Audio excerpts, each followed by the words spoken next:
क्या यदि अपने यश की, अपने कुल की यश कीर्ति त्रिभुवन में फैलाना चाहते हो, अपने धन की वृद्धि चाहते हो, अपने यश का, अपने कुल का नाम रोशन करना चाहते हो, तो अपने राज्य में से पहला धर्म है राजा का दान धर्म। जो भी धन संचय करोगे, जो भी धन आप कमाओगे, उससे कुछ अंश दान राधे करना। राधे कमेंट बॉक्स में दूसरा राजा के धर्म बताए कि कभी अनिति मत करना, पाप मत करना, सदैव सत्कर्म पर रहना, निर्दोष को कभी मत सताना, धर्म पर रहकर प्रजा का पालन पुत्रों की भांति करना। प्रेम से आप लोग जिस कथा प्रकार सुनिए, पिता आनंद अपने उठाइए। पुत्रों का लालन पालन करता है, उस प्रकार अपनी प्रजा का पालन करना। तीसरा मोक्ष के बारे में बताया कि जिसे तुमने अपना साथी समझा वो कोई साधारण नहीं, ये तो परब्रह्म परमात्मा है, यही तो है चराचर ब्रह्मांड में व्याप्त। तुमने इनसे संबंध बनाए, कभी मित्र, कभी सखा, कभी साथी, कभी गुरु। कहा भगवान से कोई ना कोई संबंध अवश्य बनाइए। कहा कि सदैव कृष्ण का चिंतन करिए, बोलो कृष्ण का नैया विष्णु के शरीर से तेज फुलझड़ी निकले और वे अग्नि भगवान में आकर समाहित हो गई, बोलो कृष्ण का नैया। छोटे से राजा परीक्षित का जन्म हुआ, और राजा परीक्षित का जब जन्म हुआ तो बहुत सा दान धर्म दिया। धनराज युधिष्ठिर ने जब दान धर्म किया, खूब यज्ञ अनुष्ठान कराए, ब्राह्मणों को खूब संतुष्ट किया। ब्राह्मणों ने कहा कि तुम्हारा ये बच्चा विष्णु राम के नाम से प्रसिद्ध होगा और ये भगवान का परम भक्त होगा, और कृष्ण कन्हैया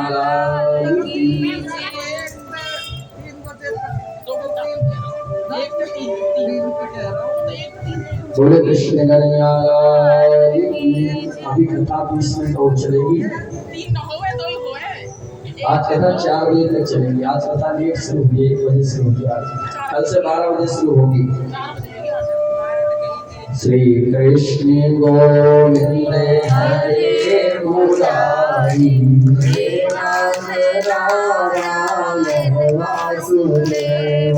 जब भगवान अपनी द्वारका नगरी जाने लगे, अर्जुन ने कहा कि धनराज युधिष्ठिर भैया भीम से का मैं भगवान को मिला करके आता हूँ, उस समय द्वारका घूम करके आता हूँ। अर्जुन जब विदा करने के लिए चले गए, और उधर जब अर्जुन को गए भी 7 महीने बीत गए, भैया धनराज युधिष्ठिर कहने लगे भैया भीम से, भैया क्या वे समय आ चुका है कि भगवान अपने परम धाम गमन कर गए? उसी समय अर्जुन रोते हुए आए, अश्रुपात करते हुए। भैया भीम ने पूछा अर्जुन क्यों रो रहे हो, क्या कारण है? अर्जुन ने कहा कि भैया हमारे जो परम धन थे, जिनके बल पर हमने महाभारत का युद्ध जीत लिया, वो प्रभु हमें छोड़कर अपने स्वधाम गमन कर गए, बोलो कृष्ण कन्हैया। कि भैया अब ये बाण कमला की सहायता नहीं कर पाए, ये कमला की रक्षा नहीं कर पाए, उसकी लाज नहीं बचा पाए, क्या करेंगे? इस राज का हम छोटे से राजा परीक्षित को राजा बनाया और 5 पांडव स्वर्गलोक के लिए चले गए, बोलो कृष्ण कन्हैया। राजा परीक्षित का विवाह हुआ इरावती के साथ, जिनसे जन्मेजय आदि के 4 पुत्र हुए। एक बार राजा परीक्षित जब दिग्विजय के लिए निकले, एक काले कलू ने पुरुष को देखा, एक गाय जो पृथ्वी का रूप है और एक बैल जो धर्म का रूप है। कलयुग जब उन्हें प्रताड़ित करने लगा,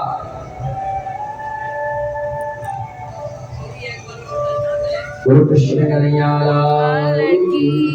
तब राजा परीक्षित ने कलयुग को मारने के लिए तलवार निकाली। कलयुग शरण में गिर पड़ा, कहा महाराज मैं आपकी शरण में हूँ।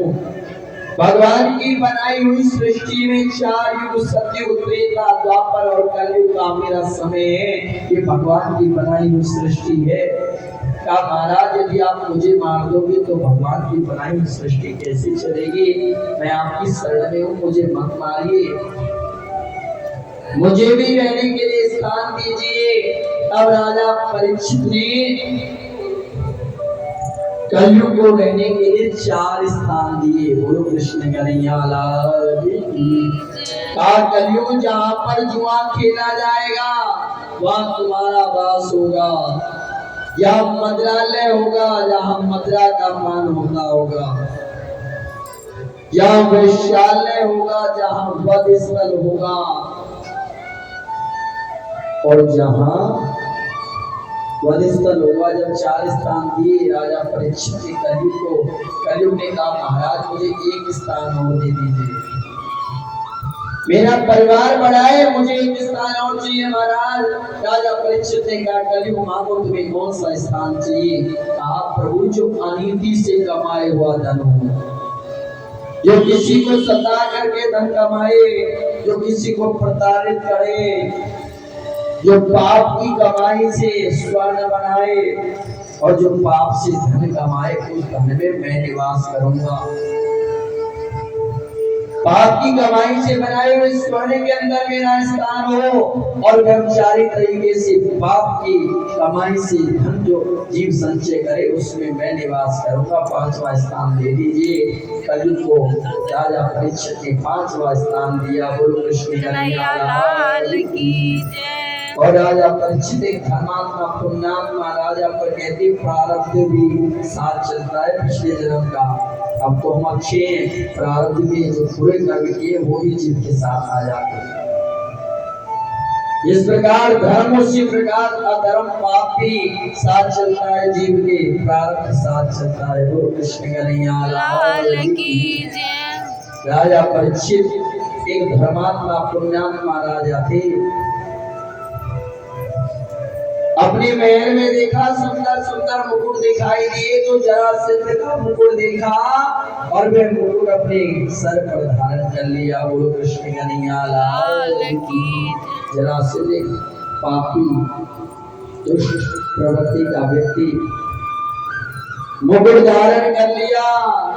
कलयुग में था हमारी कुंडली, जाऊं तो मैं कहाँ जाऊं, अब घर घर में रावण बैठा, इतनी राम कहाँ से आऊं। कलयुग बैठ गया आकर सर में।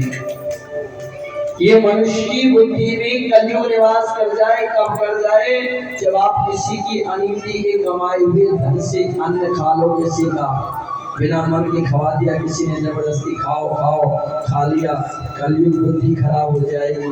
अगर अपनी बुद्धि सही रखिए तो अपना आहार सही रखिए। बोलो कृष्ण कन्हैया लाल की जय। आहार विचार 2 ही चीजें जीवन को बना सकते हैं, बिगाड़ सकते हैं। जिसका आहार सात्विक है वो अपने आप बन जाएगा, बनाने की जरूरत नहीं है उसे। कलयुग कभी भी निवास कर सकता है किसी के अंदर भी। धर्मात्मा को भी पापी बना दे। क्या? अनिति से कमाया हुआ धन। बोलो कृष्ण कन्हैया लाल की जय। आज जब कहा कि महाराज कलयुग विराजमान हो गया और राजा परीक्षित जंगल में गए, सभी ऋषि की कुटिया है जहाँ सभी ऋषि भजन कर रहे, तपस्या में दीन ब्राह्मण देवता को वहां जब देखा और राजा परीक्षित ने वहां जाकर बैठ गए। राजा देखा कि मेरा सम्मान नहीं किया। राजा परीक्षित ने देखा सभी ऋषि ने मुझे आदर सम्मान नहीं दिया और राजा परीक्षित ने अपना अपमान समझा इसमें, पर ब्राह्मण देवता तो भजन में लीन थे, भगवान का भजन कर रहे थे। राजा ने मरा हुआ सर उठाया और आज सभी ऋषि के गले में डाल दिया। बोलो कृष्ण कन्हैया लाल की। उधर राजा परीक्षित सर डालकर जैसे महल में पहुंचे, उधर बच्चों ने जब श्रृंगी ऋषि समी ऋषि के पुत्र श्रृंगी को समाचार दिया कि तुम्हारे पिता के गले में एक राजा ने अपनी मर्यादा का उल्लंघन करते हुए मरा हुआ सर्प डाल दिया है। श्रृंगी ऋषि ने हाथ में जल लिया और कहा यदि मैंने भगवान की भक्ति निष्ठा प्रेम श्रद्धा से की है तो मैं राजा परीक्षित को साथ देता हूँ समीर ऋषि पुत्र सगी कि आज से 7वें दिन राजा की तक्षक नामक सर्प के डसने से मृत्यु हो जाएगी। गुरु कृष्ण कन्हैया लाल की श्राप दे डाला कि 7वें दिन तक्षक नामक सर्प डस लेगा राजा को। उधर राजा जब अपने महल में आए जैसे मुकुट उतारा मन में सोचने लगे मैंने तो बहुत बड़ा पाप कर दिया। आज गुरु कृष्ण कन्हैया लाल की जय वहां पहुंची।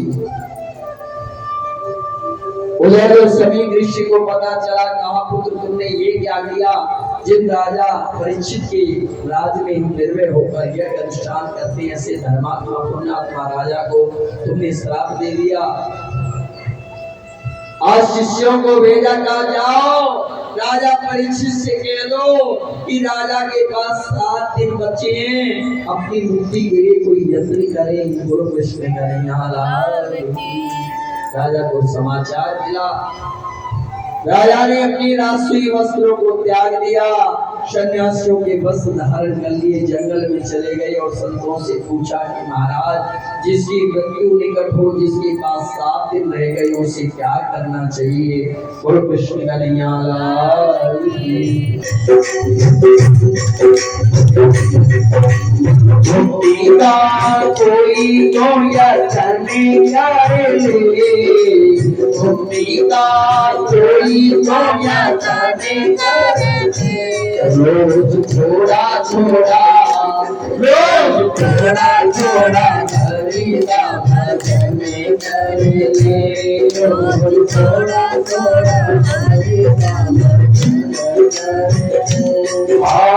मुक्ति का कोई यत्न करे मुक्ति का कोई तो यत्न करे रोज थोड़ा थोड़ा प्रभु का भजन करिए रोज थोड़ा थोड़ा प्रभु का भजन करिए। संगति करे अच्छे लोगों की आजा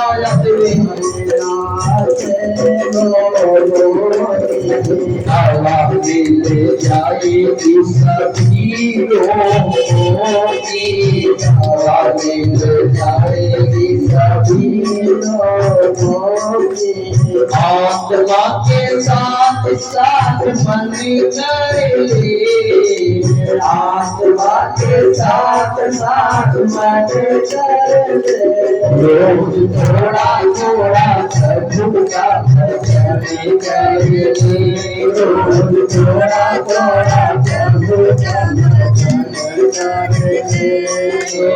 मुक्ति का कोई यत्न करे मुक्ति का कोई यत्न करे थोड़ा थोड़ा हरि का भजन करिए थोड़ा थोड़ा हरि का भजन करिए। क्या भरोसा है इस जिंदगी का सच्ची देती नहीं है किसी का क्या भरोसा है इस जिंदगी का सच्ची देती नहीं है किसी का सच्ची देती नहीं है किसी का सच्ची देती नहीं है भरोसा है इस जिंदगी का सच्ची देती नहीं है किसी का समा चलना समा बुझ जाएगी चलते चलते रुक जाएगी चलते चलते क्षमा बुझ जाएगी चलते चलते सांस रुक जाए चलते चलते दम निकल जाएगा मेरा दम निकल जाएगा साथी तेरी नहीं किसी का सारे पिछले नदी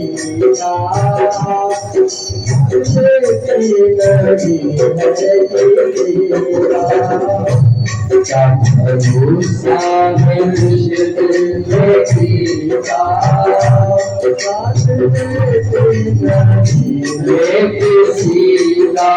सबसे उत्तम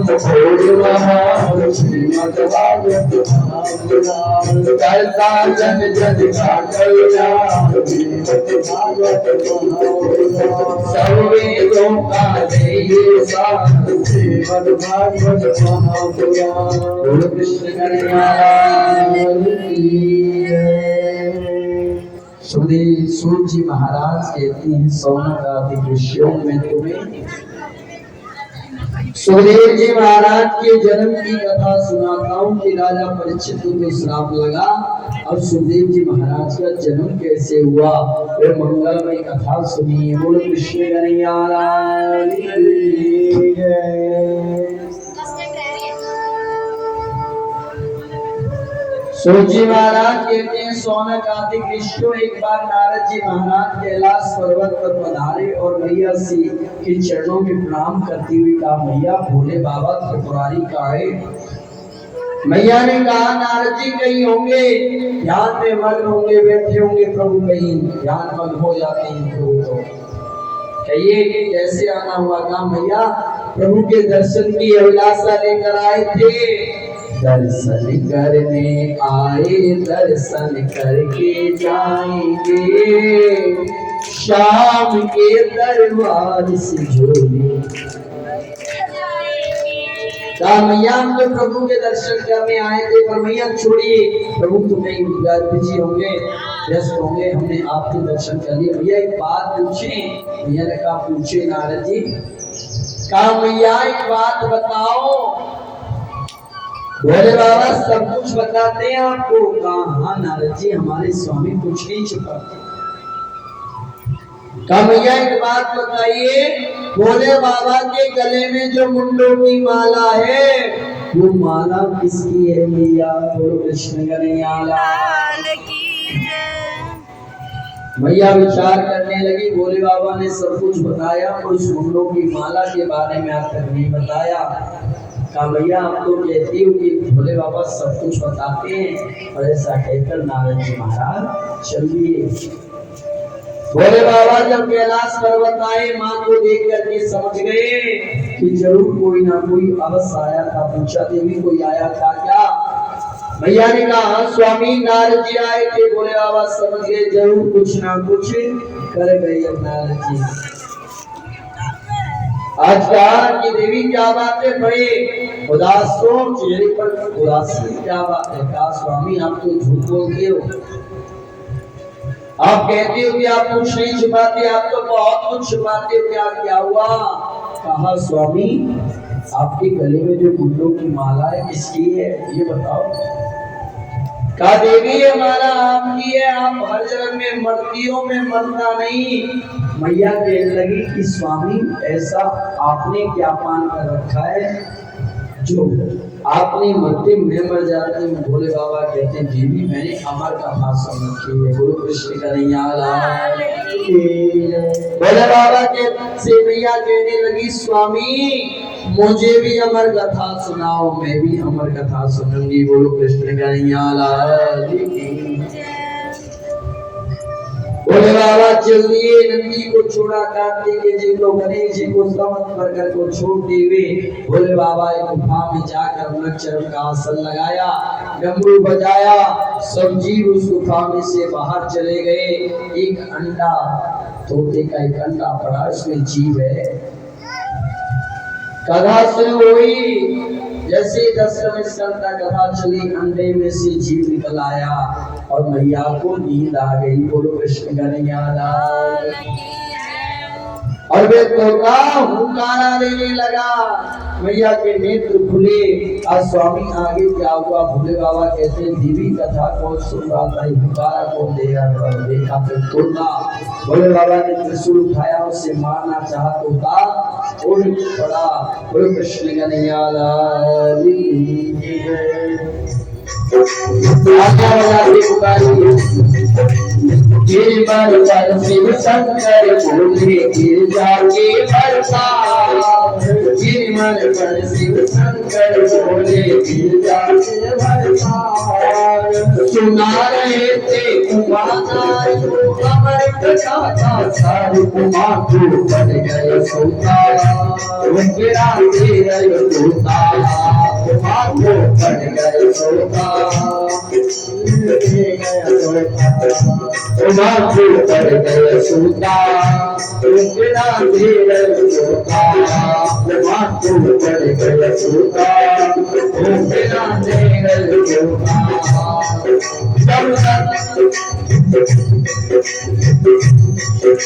गिरधर पर शिव शंकर बोले गिर जाके बरसा।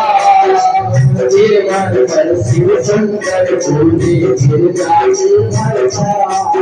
और सुना रहे थे मानार को अमर कथा का सार कुमार को बन गए सोता।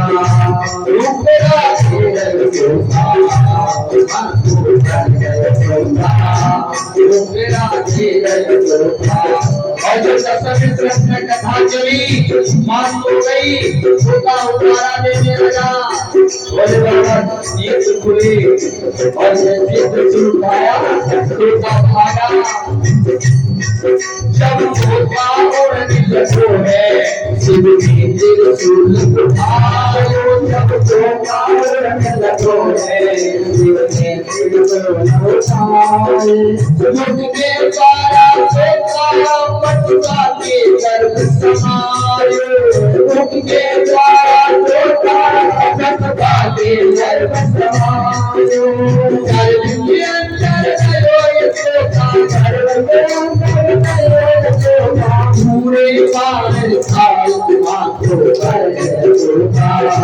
रुकना भरना सोता मर्दो कर गए सोता। रुकना भरना सोता। गिरधर पर शिव शंकर बोले गिर जाके बरसा। गिरधर पर शिव शंकर बोले गिर जाके बरसा। और सुना रहे थे मानार को अमर कथा का सार कुमार को बन गए सोता। रुकना धीर सोता कुमार को बन गए सोता। रुकना धीर सोता।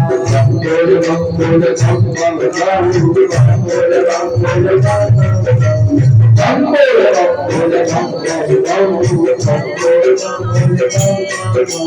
चीनी में गंगाए कंडे में गंगाए ज्योति अनंत बचावत वाले। ज्योति अनंत बचावत वाले। ज्योति अनंत बचावत वाले। ज्योति अनंत बचावत वाले। आदि त्रिशूले नाथ त्रिशूल बची डमरू बजावत वाले। बची डमरू बजावत वाले। बची डमरू बजावत वाले।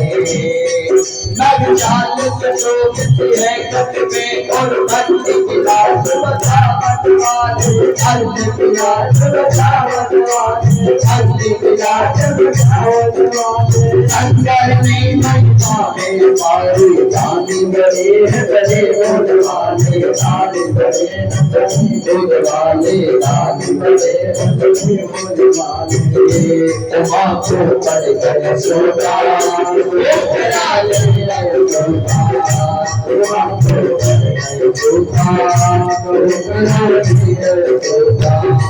शंकर भगवान।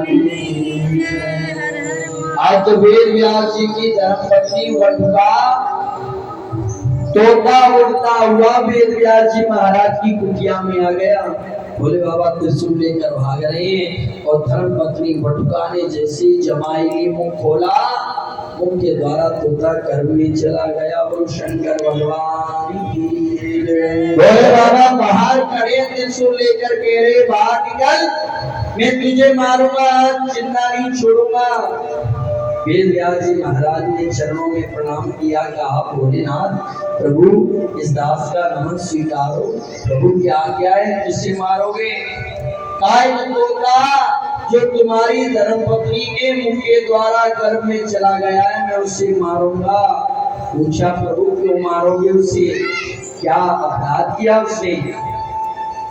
कहा उसने अमर कथा सुन ली है। वेद व्यास जी महाराज कहते हैं प्रभु जिसने अमर कथा सुन ली हो क्या वे मर सकता है? गुरु कृष्ण कन्हैया अब भोले बाबा को स्मरण आया और भोले बाबा कैलाश पर्वत पर आए। गुरु कृष्ण कन्हैया 12 वर्ष तक सुखदेव जी महाराज गर्भ में रहे, बाहर नहीं आए।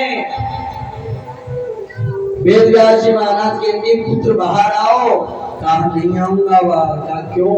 कहा भगवान की माया जकड़ लेगी मुझे, यदि भगवान मुझे वचन देंगे उनकी माया मुझे नहीं जकड़ेगी तब मैं बाहर आऊंगा।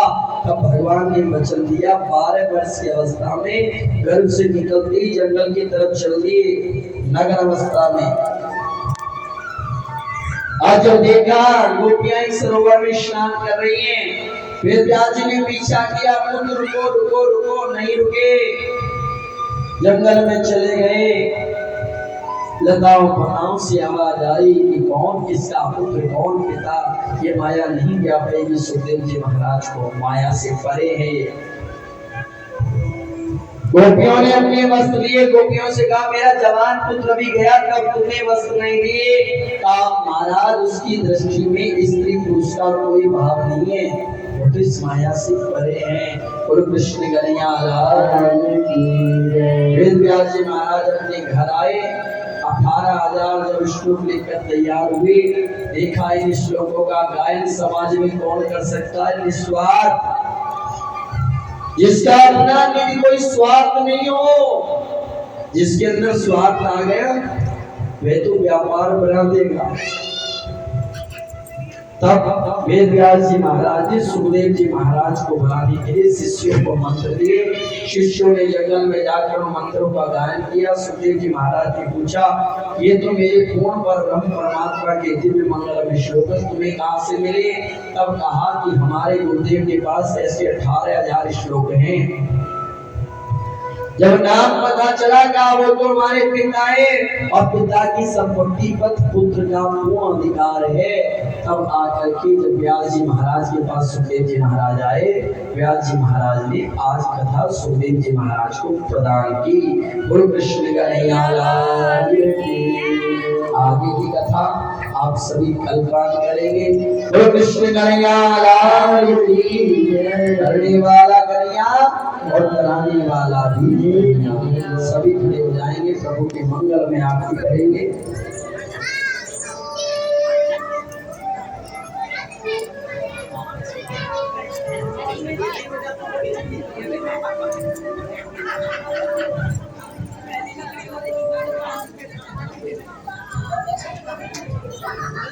यजमान जी जोड़े से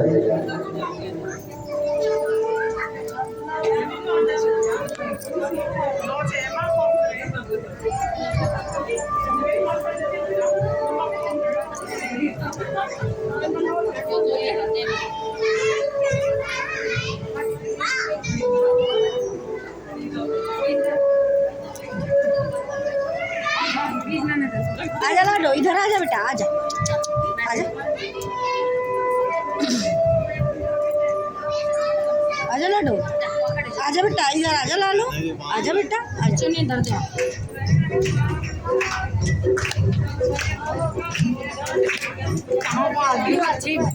ये है सही है। और आरती करने के बाद सभी को मौका देंगे। थोड़ा थोड़ा देर सभी कर सके, थोड़ा थोड़ा करने के बाद सबको सभी लोग बोलो कृष्ण कन्हैया की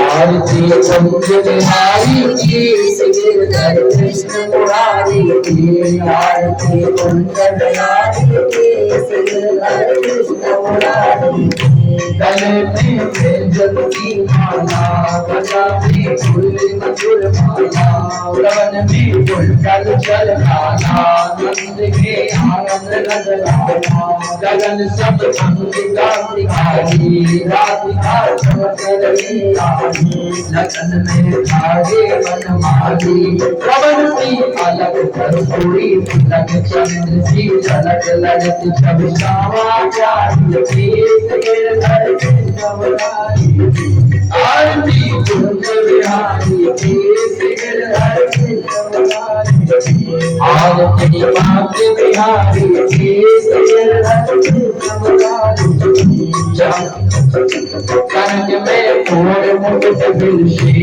देवता दर्शन को तरसे गगन से सुपने रात बरसे कदी फूल छले गबरू में संगे की शंकर अतुल गोप तुम्हारी केस गिरधर कृष्ण मुरारी आरती कुंज बिहारी केस गिरधर कृष्ण मुरारी जहाँ से प्रगट बनी कल्याण से कृष्ण से भूत मोह शिव से जटाते बीच रहे लगती चरण शब शिववारी हरे कृष्ण मुरारी आरती कुंज बिहारी हरे कृष्ण मुरारी चमकती कुंजल तट में राज रंग वृंदावन सबों किस ज्योति काल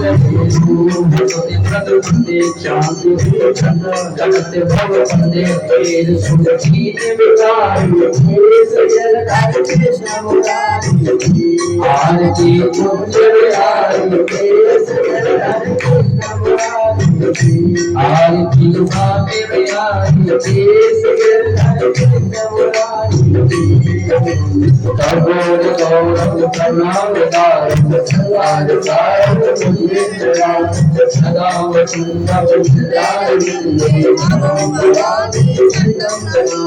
तुम्ही माता गंगा पुरिया तुम्ही भगवंतो तुम्ही रहता तुम्ही अक्षरम विश्वम राम नारायण कृष्ण नाम वासुदेवम सीधम मंगलम हरे राम राम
राजा राम यारी सीता राम राधे श्याम यारी मोहन राम यारी बाबा श्याम यारी